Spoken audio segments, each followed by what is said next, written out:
You're watching New X, and today I want to talk about two currently on-air Chinese idol period drama. One of them is from Youku, the other is from Tencent. One aired on August the 16th, the other 2 days later on the 18th. They're both based on web novels written by the same author. So these dramas are the one from Youku, 线鱼, When Destiny Brings the Demon, and the one from Tencent, 子夜归, Moonlit Reunion. The Youku drama is led by Chen Feiyu, Wang Yinglu, and the Tencent drama is by Xu Kai and Tian Xiwei.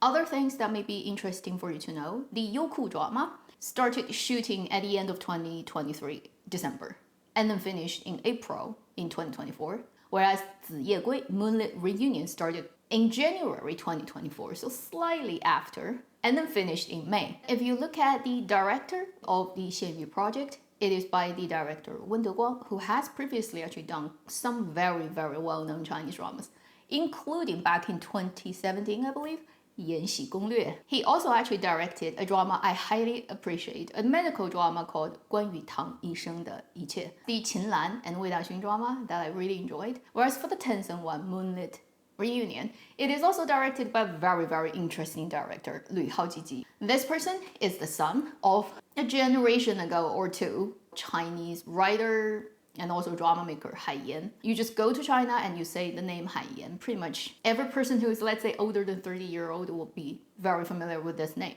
Anyway, so he's the son of this very famous industry veteran. And he has also previously directed quite a few very well-known dramas, such as 太子妃升职记. That drama, do you still remember? It was huge back then when it aired. More recently, he is the director of the Wu Jingyan and Wang Xingyue drama 墨雨云间. So both directors are very well known, although you can say their styles are quite different. And then it's adapting the same author's two different novels.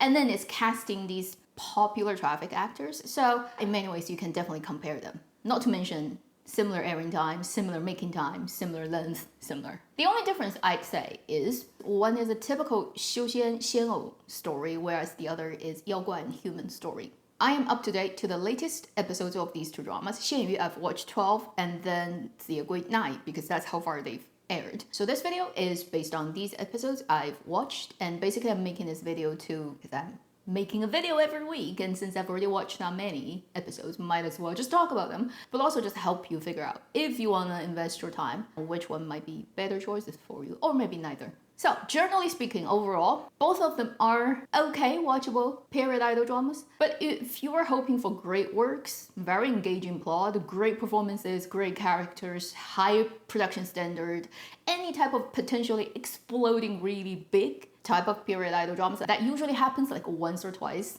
a year in Chinese dramaland, neither of these two will be this year's choice. I'm gonna from now on divide and conquer. Let's first talk about 线鱼, When Destiny Brings the Demon, because, well, it aired 2 days earlier. So this is based on the novel called 向师祖献上咸鱼, literally means offering a salted fish to 师祖, which is 师父's 师父. This is a 穿越 story of a contemporary woman who just does a wage earning job. One day got spiritually teleported into a body of a person who lives in the 修仙 world. And she immediately got thrown into your worst death wish fate of serving a 师祖 of a sect of the 修仙 world who is very powerful but supposedly to be a very cruel and bad person. And if you want to find the latest and probably best known reference, think about 苍兰诀, Fairy and Devil. It's pretty much the same structure in terms of female and male leads power, like the difference, who is stronger, who's less, who is the bigger boss, who's the bad guy, who's the good but innocent and hopeless and not having power girl. Like, it's very, very similar, and it's in the 修仙 world. It is edible, but it's unlikely to impress anyone in any significant way. Even for people who are actually having fun with it, I don't think at the end of the day they're gonna say this is, oh, monumental, this is landmark, this is one of those best 仙偶 stories, it's gonna stay with me forever. I don't think it's gonna be like that. And these are the things I observed among those episodes that made me feel it is kind of between mediocre to low quality of a story in this very familiar genre of Chinese dramas. Number one, I would say the aesthetics, the people who are basically deciding what things should look like, everything considered. color, lighting, costume, makeup. The choices of casting, particularly if you have a huge group of people who are all playing immortal, training, cultivating people. As you see in the opening couple of episodes, there are multiple scenes with 30, 40, 80, how many people. The drama actually is not pretty in its taste of visuals. For example, if you look at the framing, because it's a moving picture, it's still very similar to painting. Dramas are intentionally done stuff. People are blocked out in the scene. They're dressed and they're standing or sitting in a particular formation to create whatever aesthetics design of the storyteller and the world building. A good drama would pay a lot of attention at how you block actors, how you frame them, what kind of choices of framing you have within one scene to fulfill your narrative purpose, all that. This drama, starting from episode 1, the people who are shooting this drama, they probably have no idea about what framing is. This drama has so many awkward, ugly looking framing that just cuts people in the oddest places possible. Or putting the camera in the oddest place in relation to that person. Baffling to me why a professional drama can be shot like that. As you watch more, you kind of get used to it because you know it's not good, so you don't have any expectations. But episode 1, the first time you open it, the first episode, the first couple of scenes, you're gonna get so confused about why things look so bad. That's just one thing. Lighting is not very good. Skin smoothing is quite a bad problem. Also, a lot of extras who make up a huge team of people standing there who are all supposed to be cultivating people. They should look a little bit more elegant, like elves in Lord of the Rings, right? They have to have the aura and air and just pick prettier extras. There's so many mid-aged, ugly-looking, weird people who are standing there and then they're all dressed in this ugly color and that's being shot with this ugly lighting setup of this set and with bad framing. Now, as you watch more, first is it no longer has that many introductory scenes of a lot of ugly looking people standing there in one shot. It's mostly focused on the male lead and the female lead. It gets better. Also, you just get used to it. And it no longer gets that bad, but yeah, the first 2 episodes really shocked me about how bad it is. And if you want to go into details, the CG is not very good either. And funny enough, in this drama, there's this scene that is the male lead and the female lead riding a black snake in the sky. Just pretty much the same way as in 苍兰诀, the male lead and the female lead riding the black dragon in the cloud. Compare these 2 sequences in terms of camera movement, visual design, CG. You can really tell a few years later now, Chinese dramas has no money, okay? And it frankly looks funny how they green screened the 2 leads sitting on the snake. Although the snake is pretty cute, I have to say, but I'm just saying, it's not very pretty, okay? In my opinion, compared to other better period idol fantasy dramas we've done a few years ago. So after watching the first 2 episodes, honestly, I have lost any hope for it to being anything that's worth this in terms of being a visual story. I was just like, give it a little bit more time to see if there's any merit of this story. So let's say what might be the merit of this story. It is actually the casting of these 2 people, although I haven't read the original novel. I think based on what I've seen, in a drama setting, in the script that they've written, finding these 2 actors to play the characters kind of works. On Chen Feiyu's end, I never found him a good actor, but he does suit this type of cold, aloof, playing cool guy. Because anything more than that he can't do. He's tall, he has a deep voice, and he just wears that stern face, and his naturally sort of pointing downwards corner of his lips really helps. So it actually suits him. And occasionally when he kind of takes off that stern mask, it's actually a nice contrast. It's a good choice for him, but also for this character, it kind of fits. As for Wang Yinglu, I don't know if on paper she's like that. I do find her acting a little bit over-exaggerated, even though she's a contemporary person who ends up in a Xiuxian world. So reasonably, she should act a little bit differently, but it doesn't mean she would start to act like a 13-year-old who cannot even control her body. When she first showed up in the world, the way she holds herself and she walks like this and she like acts like she's a kid. You are a working adult woman in contemporary time. Even when you go into a place where you suddenly look different and you wear long sleeves and clothing that may not feel that comfortable and your hair is way too long and you're not adjusting it well, you may act uncomfortable, but you're not gonna act like you're suddenly become 9-year-old. Her acting in this is a little bit too over-exaggerated. But I do believe the actress, if you tell her not to act like that. She can easily not act like that. So how much of that is actually due to the director? He didn't really think through the logic behind the actions of the characters, didn't point that out, didn't adjust it, because it's a very easy thing to adjust it when you just see, okay, tune it down, don't do it like that, it will solve the problem. That tells me the directors didn't pay that much attention, because based on his other works previously, if he doesn't want to do that, if he really wants to make things make sense, he can. I don't know exactly why, but overall, it's watchable. And because of the funny and lighthearted energy between the two leading characters, due to one is a contemporary person, the other is in this fantastical world who doesn't understand how she's thinking, it creates a lot of fun things. Although it's all very familiar. You've seen that a million times in this kind of character dynamics in Chinese period idol dramas. At least it's watchable and it's suitable for these two actors. So I think the best selling point of this drama, really, as it goes on till the end, would be just looking at these two actors playing these two characters and their energy and engagement, and whether that can eventually work out some acceptable chemistry. One final thing that might be just personal to me is I can't take Chen Feiyu in this drama too seriously. I think it's due to, for example, his personal scandals and gossips that has happened in the last few years that make me, in a way, cannot quite take him that seriously. I think also it's because he really does look like his dad, particularly from nose down, so much. When I look at him for too long, his face, I immediately just can't stop seeing Chen Kaige. And then everything I know about Chen Kaige as a director, and even including how his ex-wife would literally laugh at him, I can't take it seriously when I look at Arthur being serious. I stare at his serious face for 3 seconds, I have to look away, otherwise I start laughing. I don't know why, but that's just how I react. That becomes also an obstacle for me to seriously taking this drama seriously, and I apologize, I just can't help it. Moving on to the next one from Tencent, Ziyegui. Based on a novel written by the same author who wrote Xian Yu's original story.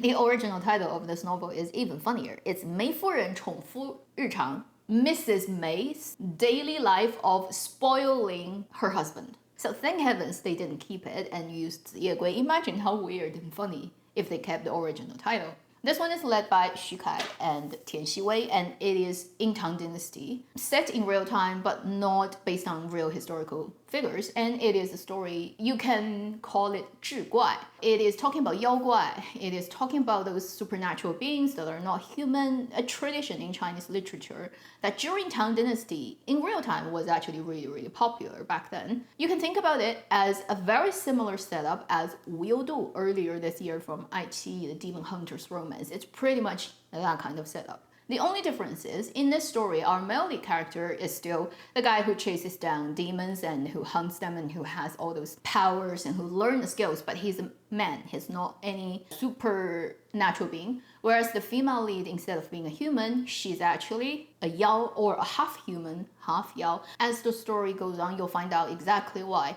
But basically, when she was a kid, something happened and she got possessed by a cat demon, and she's a human during daytime, and then at nighttime she would shift into the cat demon's form, and then she's actually the leader of the 妖怪 world in Chang'an. That world has two leaders. One is a cat, which is her, and the other is a snake, which is another lady in the story. Both are female. So they are like the two highest, let's say, manager or CEO of this 妖怪 enterprise in this Chang'an setting, whereas our male lead is actually somebody who hunts down 妖怪. And they fall in love, and we'll find out how they resolve the mess. And this story, if you compare to Xian Yu, it has a very different kind of strength and weakness, and almost like in opposite. If you look at the production standard, the quality, the costume design, the color, the visuals, the designing of camera, this drama is stronger than Xian Yu. It doesn't have those, like I said, weird framing that does not make any sense,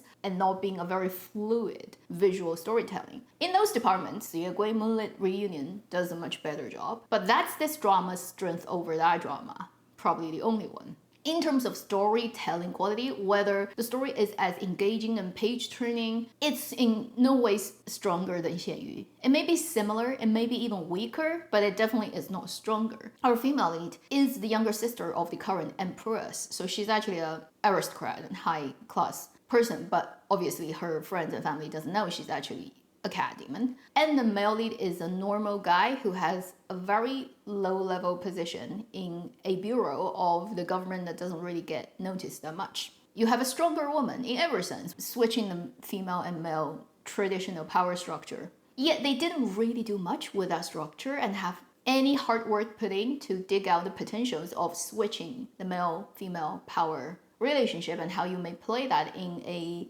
slightly fantastical and yaoguai story. They didn't really explore that at all. And then the unit, any of the individual yaoguai you come across, they're not that memorable and not that interesting. And as this drama is a 志怪, a story about supernatural beings, think about similar things you've seen previously, like 无忧渡 or even Strange Tales of Tang Dynasty. Taking out the detective part, if it's just the magical kind of element, mysterious element of it, 子夜归 is not very well done. So it's just looking pretty, but the story is, after watching 9 episodes, it makes it actually really hard if you ask me to recite what happened, episode 1, 2, 3, 4, 5. But I don't think that's even the worst problem. The worst problem is Xu Kai and Tian Xiwei. They're two very pretty people who are dressed up very well. You can't really pick at anything that looks wrong on them in this drama. Yet, not only there's no chemistry going on at all, themselves, individually as actors playing their characters, are extremely unengaged, no detail, and hollowed out. And there are many close-up shots in this drama on their face, on their eyes, many.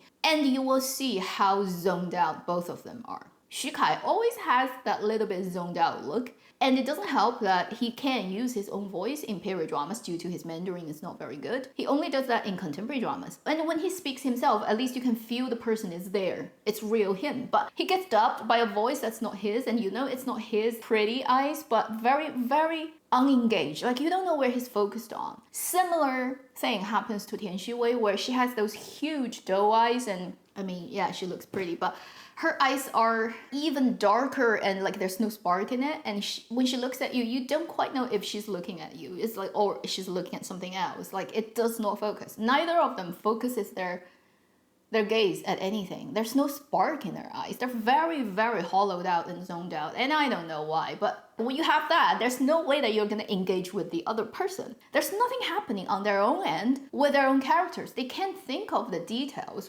The specific person, because of where they come from and what they've experienced, what are the little quirks in their actions and speeches and their ways of dealing with other people that you can see as traits as the actors work to design for their characters. You see none of those details at all. It's just like two very prettily dressed up dolls. And sometimes you would say, even for people who are into cosplay, they do a better job. They know which character they're playing from a game or from anime. They actually bring out the vibe of that character really well, the famous costers. These two people can't, like, you can't know what are the characters they're playing. They're not real humans. You see no detail, no past history, none of that. Behind their face and acting, I don't think there's any possibility of chemistry happening between these two, okay? Based on what I've seen so far, because they don't even engage with their own character. Like, good luck engaging with each other. And even though the drama sets a lot of moments of between them, clearly on script level is trying to like get a little bit chemistry working, nothing happens, trust me. I mean, honestly, I find that guy's story, the guy who is supporting the female lead, left-hand man, whatever, I find like his background story and his character more interesting and engaging than the two leads. And he really doesn't have that much screen time, and he's a little bit like a fanboy of the female lead and maybe a little bit too obsessed. But even the actor, just the way they act and effort they put in, feels like he's more treasuring his character and opportunity of playing this role than the two leads. The two leads are just, I'm the lead, I'm here to look pretty, and that's it. That's literally the only thing they do. I mean, they look pretty, but although it's only episode 9, I don't think the next 29 episodes are gonna make much of a difference. So, if you wanna ask me, if you have to choose between these two dramas, like knife at throat, you have to watch one of them, I'd say watch 咸鱼. At least like it has more fun. Really, just because the female lead comes from contemporary time and she constantly has those moments with the male lead, that classic kind of comedy setup. And then it's so familiar and tropey to a level that you kind of expect everything that may happen will happen, and you know where you're heading. So you have almost inactively receive it, but still I know it's coming, right? And if it entertains me, you know, it's fine. Unlike the other drama, you literally don't know what they're gonna do next, and you're not engaged and not interested either. So watching 咸鱼 is slightly more fun. Also, Xianyu has, so far, like the recent couple of episodes, they have the CG'd otter, which is really adorable. Although you can tell it's a CG'd otter, it doesn't really quite fit into the realistic world in terms of lighting. It doesn't get done that well, but it's television series, I forgive it. They picked otter for this story, which I don't think has happened previously in Chinese fantasy dramas. They don't usually pick this species, but it's adorable. Since I'm already sitting here, although it's completely irrelevant, just in case people didn't know, yesterday in Germany, they held the 2025 GameCom, and the opening night announced as the last trailer that went out, Black Myth Wukong, their team, is making a new game. So the DLC of Black Myth Wukong is not gonna come out. They're gonna actually make a new, in the Black Myth series called Black Myth Zhong, who is a very famous folklore and also Taoism related god who is supercharged ghostbuster, basically, of Chinese traditions. He's the guy who looks very ugly, who scares people off, but he's very good and very powerful, and he's basically in charge of capturing bad ghosts. And they're gonna use him as the main character of their new game, which probably you're looking at 3 to 5 years. And I think it's a very intelligent and clever move for the team in game science. The easiest making money choice would be obviously making a DLC of Black Myth Wukong. The more daring and actually creatively speaking more making sense way is to make the new game. And they did say they didn't put Journey to the West out of the picture completely. So once they've gone through the production of this new game, they will gather a lot more resources and experiences and ideas, and they want to feed that into making maybe the second Black Myth Wukong, not necessarily a DLC. That may be like 10 years later from now on, but that may be a completely different, new, amped up, upgraded version of the Black Myth Wukong. If that's the case, I think that's even better than, say, just go straight into a DLC that's just repeating and giving you a few more maps compared to last year's release. But that's just a little bit talk on the game side that I add to the end of this video that's completely irrelevant to these two dramas. But it's my channel, I'll do whatever. Thank you for watching AvenueX. I'll see you in my next video. Meanwhile, live long and happy drama watching.